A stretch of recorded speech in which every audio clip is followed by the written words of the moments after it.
আমাকে এমনভাবে ফ্রেমিংটা করা হচ্ছে অ্যাজ ইফ আমি শিবিরের যে ২৯টা বই আছে সেই ২৯টা বই মুখস্থ করে আমি শিবিরে যোগদান করেছি। ঢাকা বিশ্ববিদ্যালয় কেন্দ্রীয় ছাত্র সংসদ নির্বাচনে ইসলামী ছাত্র শিবিরের নেতৃত্বাধীন ঐক্যবদ্ধ শিক্ষার্থী জোট শীর্ষক প্যানেল থেকে সদস্য পদপ্রার্থী সর্বমিত্র চাকমা।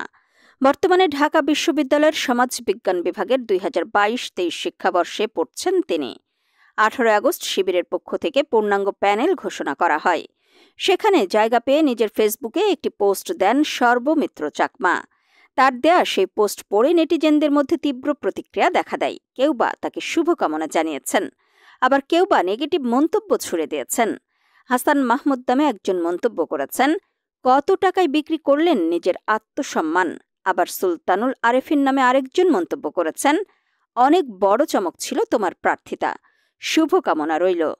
নিজের ফেসবুক আইডিতে দেওয়া এক পোস্টে সর্বমিত্র বলেন, ঢাকা বিশ্ববিদ্যালয় আমার চোখে একটি রাষ্ট্রের ভেতর আরেক রাষ্ট্র, অথচ এখানে শিক্ষার্থীরা প্রতিনিয়ত নানা সংকটে ভোগে।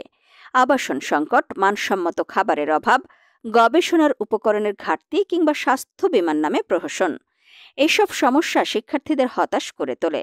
সর্বমিত্র আরও লিখেছেন, আমি নেতা হয়ে কর্তৃত্ব দেখাতে চাই না, বরং হাজার কণ্ঠের সঙ্গে আমার কণ্ঠ মেলাতে চাই।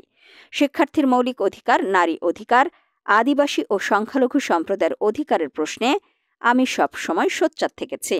অন্যায় অবিচারের বিরুদ্ধে আমার অবস্থান সব সময় অবিচল থাকবে।